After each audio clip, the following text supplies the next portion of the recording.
Nah, kita mulai bahasan kita. Jadi kalau dalam urusan dunia, bebas antum, silakan berinovasi. Tidak ada masalah.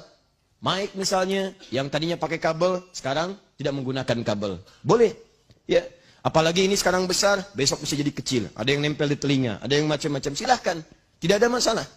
Sekarang orang presentasi, itu touchnya sudah nggak bawa handphone lagi. Di beberapa tempat sudah menggunakan lebih canggih lagi. Dia ada yang dilipat.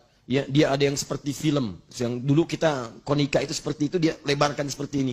Ada yang pakai sentuhan saja, layarnya nggak nampak. Macam-macam. Itu nggak ada masalah urusan dunia. Tapi dalam urusan syariat, kata Nabi, jika ada seseorang mengada-ngadakan sesuatu dalam perkara syariat yang tidak ada dalil, petunjuk, dan atau, kalimat ini mesti muncul, dan atau contohnya. Awas, awas. Saya tuliskan ini pertama, saya garis bawahi. Dan saya katakan dari sekarang, dan tolong jangan dihapus yang ini ya. Ya. Semoga Allah kuatkan untuk tidak dihapus yang ini. Lihat, dalil dan atau contoh. Jika seseorang mengada-ngadakan dalam urusan syariat, tidak ditemukan dalilnya dalam Al-Quran, tidak ada petunjuknya di hadis, tidak pernah dicontohkan misalnya, dan atau tidak ada contoh. Kalimat dan atau ini bisa jadi nanti contohnya tidak ada, tapi dalilnya ada.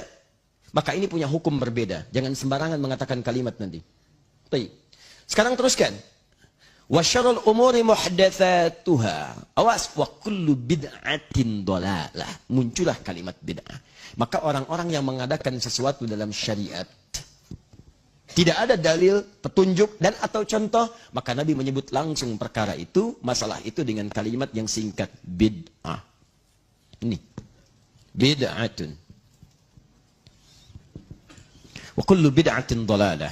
Dan setiap yang bid'ah dalam urusan syariat, itu berpotensi menghadirkan kesesatan. Sesat. Ini poinnya. Paham sampai sini? Halo? Paham? Baik. Jadi kalau kita kemudian ingin pahami apa itu bid'ah dalam pengertian syariat, maka Nabi memberikan definisi. Kata beliau, segala hal yang diada-adakan dalam urusan syariat, ditarik dalam nuansa syariat, padahal tidak ada dalil, tidak ada petunjuk, dan atau contoh sebelumnya. Mengerti sampai sini? Baik. Kalau dipahami, maka lihat konsekuensinya. Pertama, kullu bid'atin dhalalah. Setiap yang diada-adakan bisa tersesat. Dhalalah itu bisa untuk pribadi, bisa untuk orang lain. Jadi kalau ada orang berkreasi dalam urusan syariat, berinovasi dalam urusan syariat, dia bisa tersesat, orang lain bisa ikutan sesat. Jangan seketika, oh ini maulid bid'ah, Masya Allah, antum tuh bid'ah dari kepala sampai kaki. Ya. Saya luar biasa kesal, kadang ada orang bikin perbandingan begini, maulid Nabi, maulid.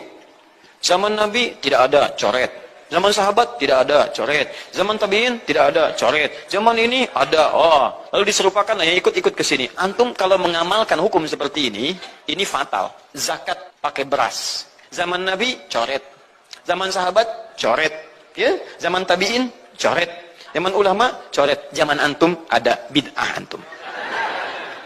Cara menyimpulkan hukum bukan seperti ini. Lihat turunannya, lihat dalilnya, lihat pemahamannya, lihat turunan-turunan fikihnya. Ya, bagaimana bisa zakat pakai beras ini jadi, padahal contoh nggak ada. Dalil nggak spesifik. Ayo coba temukan, Nabi zakat pakai beras, temukan. Kalau antum menemukan, Masya Allah, saya bermohon kepada Allah supaya Allah mempercepat hajinya antum dan masuk surga.